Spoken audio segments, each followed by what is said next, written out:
Assalamualaikum warahmatullahi wabarakatuh. Saat ini kita mau membahas sedikit tentang hukum pertama termodinamika. Jadi, di sini saya ingin membagikan beberapa informasi dasar. Jika ada kekurangan dan kesalahan, saya sangat menerima saran untuk membangun yang lebih baik. Jadi di dalam pembahasan atau materi termodinamika itu dikenal dengan atau dibagi menjadi dua bagian, yaitu sistem dan lingkungan. Sistem dan lingkungan ini membagi universe atau alam semesta ini. Jadi apa sih sistem itu? Apa sih lingkungan yang nanti akan kita analogikan kepada sebuah sistem yang akan kita pelajari, kita hitung, dan sebagainya. Jadi sistem ini adalah sebuah bagian dari si universe ini yang memiliki yang perlu kita perhatikan deh, yang perlu kita amati. Contohnya itu apa? Contohnya adalah sebuah reaksi di katup tertutup atau di reaktor atau bioreaktor, kinerja mesin atau sel elektrokimia atau kinerja sel di dalam makhluk hidup dan sebagainya. Itu adalah sebuah sistem.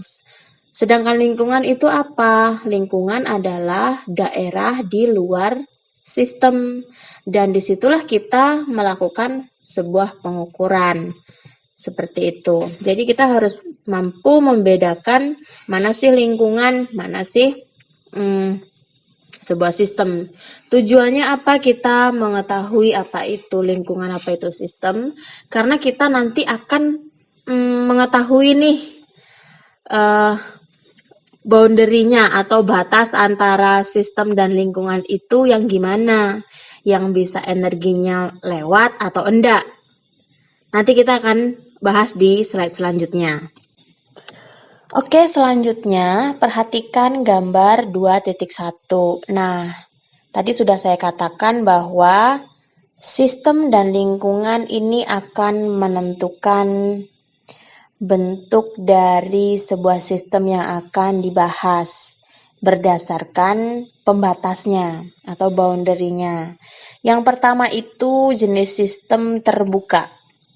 Jenis sistem terbuka itu gampang sekali ya dilihat dari tanda panah bolak-balik biru. Itu adalah materi, sedangkan yang ungu tua itu adalah energi.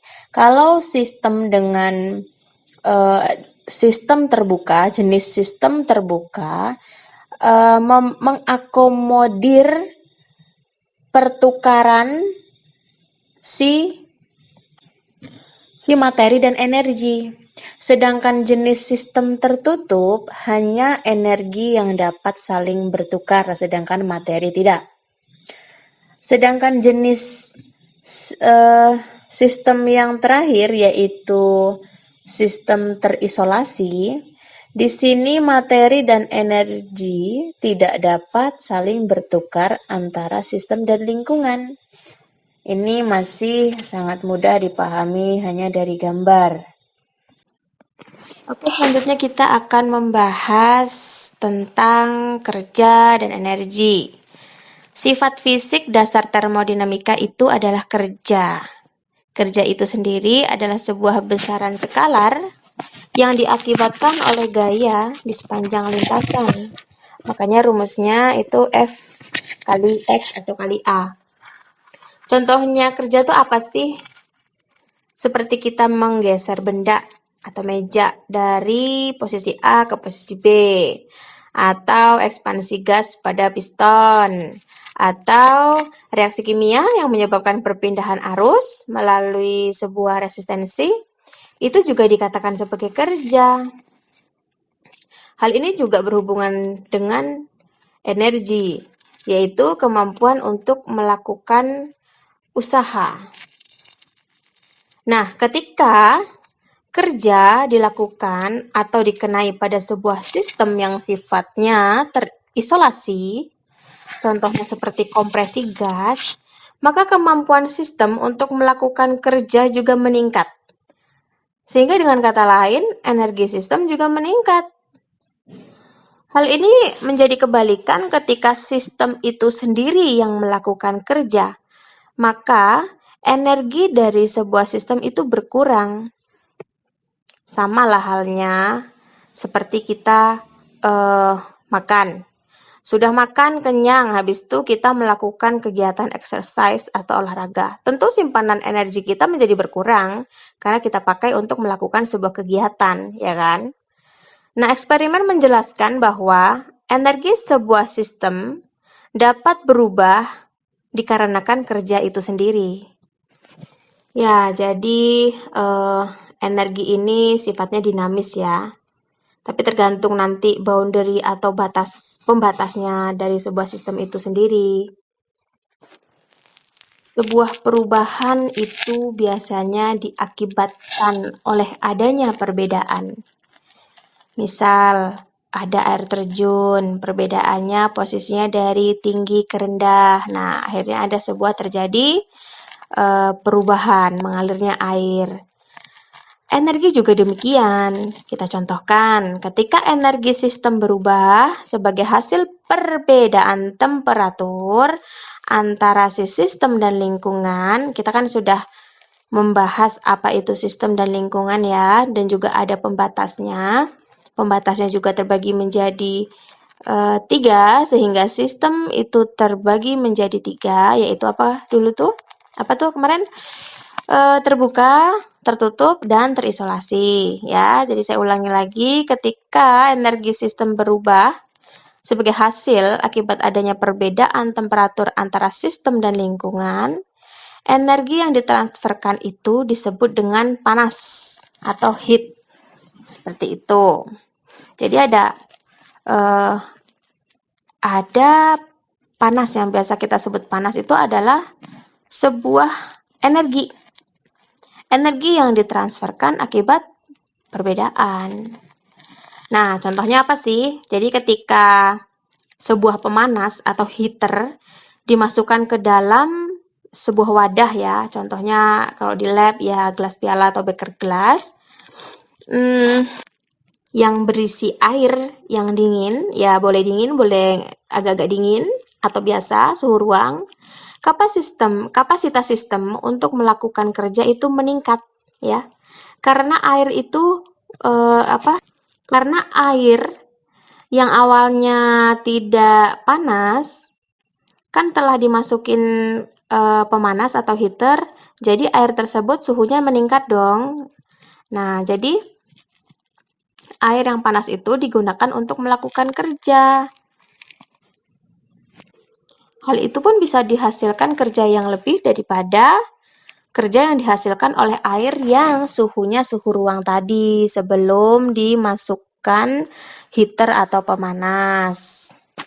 Jadi tidak semua pembatas atau boundary memungkinkan untuk terjadinya sebuah transfer energi ya, walaupun ada perbedaan temperatur antara sistem dan lingkungan. Jadi batas-batas yang memungkinkan atau mengizinkan sebuah proses transfer energi itu terjadi sebagai panas tadi ya, antara lingkungan dan sistem sebagai panas, itu disebut dengan sistem diatermik. Tapi kebalikannya, kalau sebuah pembatas itu tidak mengakomodir proses transfer energi antara sistem dan lingkungan, walaupun ada perbedaan temperatur, itu disebut dengan sistem adiabatik atau adiabatik itu. Jadi ingat ya, diatermik lawannya adalah adiabatik. Aliran energi ini menyebabkan perbedaan sebuah proses ya, seperti yang kita kenal. Yang pertama adalah proses eksotermis, selanjutnya dan proses endotermis, dimana ini sudah kita pelajari dari sejak SMA. Kita recall lagi bahwa proses eksotermis itu biasanya terjadi pelepasan energi sebagai panas ke lingkungan. Contohnya itu seluruh reaksi pembakaran simpelnya. Reaksi endotermis itu adalah proses pengambilan energi dari lingkungan sebagai panas. Contohnya seperti proses penguapan air. Jadi jika kita berikan kepada kasus dengan sistem yang sifatnya diatermis, itu ya sama penjelasannya seperti tadi. Kalau eksotermis itu ya pelepasan energi ke lingkungan. Kalau yang endotermis yaitu aliran energi ke sistem sebagai panas untuk menyimpan si suhu tersebut atau temperatur tersebut. Tapi bagaimana sih dengan perlakuan di sistem yang adiabatik? Jadi dapat kita lihat di gambar ini, kalau proses endotermik terjadi pada wadah yang bersifatnya adiabatik, maka hal itu dapat menyebabkan penurunan si suhu sistem tersebut. Begitu juga kebalikannya, proses eksotermik itu dapat menyebabkan peningkatan suhu pada sistem. Jadi seperti itu, ini gampang saja kita lihat pada gambar. Oke, kita akan bahas sedikit tentang panas dan kerja pada tingkat molekuler. Jadi pada kajian molekuler, panas atau pemanasan, heating, adalah sebuah proses transfer energi yang menyebabkan pergerakan tidak beraturan. Pergerakan molekuler yang tidak beraturan di lingkungan. Jadi gerakan yang tidak beraturan itu disebut dengan gerakan thermal atau thermal motion gitu ya. Jadi ingat kalau gerakan yang tidak beraturan namanya gerakan thermal. Gerakan thermal molekul di lingkungan yang memiliki suhu lebih tinggi itu memicu molekul-molekul yang ada di dalam sistem yang memiliki suhu lebih rendah tentunya untuk bergerak secara agresif. Akibatnya, energi sistem juga ikut meningkat dong. Ketika sistem memanaskan lingkungan, molekul sistem memicu gerakan thermal molekul di lingkungan. Itu bisa kita lihat di gambar 23. Nah, bagaimana dengan kebalikannya? Jadi ketika sebuah sistem melakukan sebuah kerja atau work, hal ini dapat menyebabkan atom atau elektron di lingkungan bergerak secara teratur atau organized motion. Jadi di sini ada dua case ya. Yang pertama itu tentang gerakan thermal yang acak-acak, dan satu lagi. Jadi di sini case-nya pembahasannya ada dua. Jadi bedanya si sistem kerjanya panas dan kerja work gitu ya. Distingsinya apa sih? Kalau heat atau panas itu diidentifikasikan sebagai transfer energi yang menyebabkan gerakan thermal di lingkungan. Sedangkan work atau lambangnya W itu adalah sebuah proses transfer energi yang menyebabkan pergerakan terorganisir di lingkungan. Jadi dapat dibedakan antara panas dan kerja, seperti itu ya. Untuk pembahasan dasar di hukum 1 ini saya cukupkan sampai di sini. Nanti kita akan lanjutkan. Saya mohon maaf jika ada kesalahan. Saya sangat menerima kritik dan saran untuk memperbaiki kualitas konten ini, karena saya juga bukan orang yang ahli, tapi saya juga hasil dari belajar. Mari kita belajar bersama-sama dan berbagi. Wassalamualaikum warahmatullahi wabarakatuh.